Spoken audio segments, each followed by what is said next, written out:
a bit before I get on to basic income, because I feel a little bit sort of, well, a bit diffident really about talking here. I mean, you're an obviously very interesting, knowledgeable group of people, and we all, I think, share the same sort of interest in the sort of changes, everything everybody's talked about. I'm interested in all those areas, but I'm not an expert in many of them, and I wouldn't call myself an expert, as I told Deirdre, in basic income either. And I do far more on the actual labour market stuff, I've been mostly working on in my retirement, and little plug, I've got a book coming out later this year.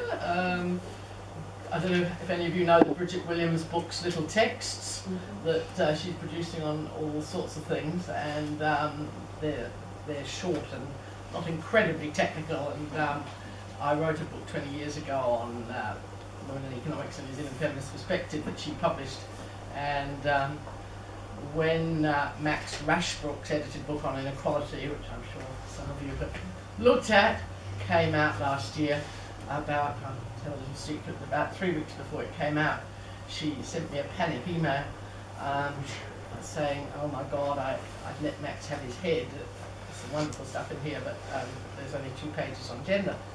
In the huge booklet. There's a lot of other things with this as well, and here they are.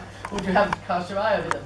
And so I did, corrected a couple of errors and sent it back, and said, she said I couldn't have more space, so I said, don't you dare tell anybody I've looked at it in any sense that means I approve.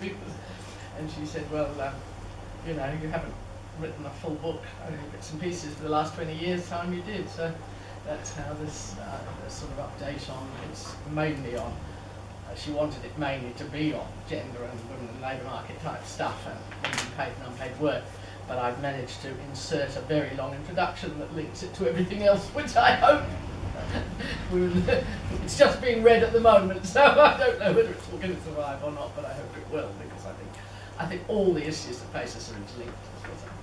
I really say here, and so I'm down as saying UBI a very unnecessary something, which how to put it. And UBI is necessary in a way, but only if it's done right. UBI itself, UBI isn't even a left or right wing. UBI, short for universal basic income, and it's often called other names as well: unconditional income, citizens' income, so on and so forth. They're all much the same idea. It's neither left nor right. Quite a lot of relatively right-wing people go for it too, and that always makes me at least suspicious.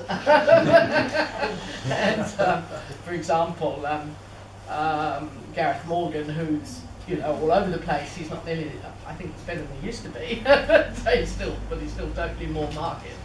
And he and Sue Guthrie's book, Big Kahuna, promotes a basic income as well. And so much depends A, on the level, and B, how it integrates into everything else, as to whether it's a workable and useful tool for the left. It has lots and lots of advantages, but it also has some problems.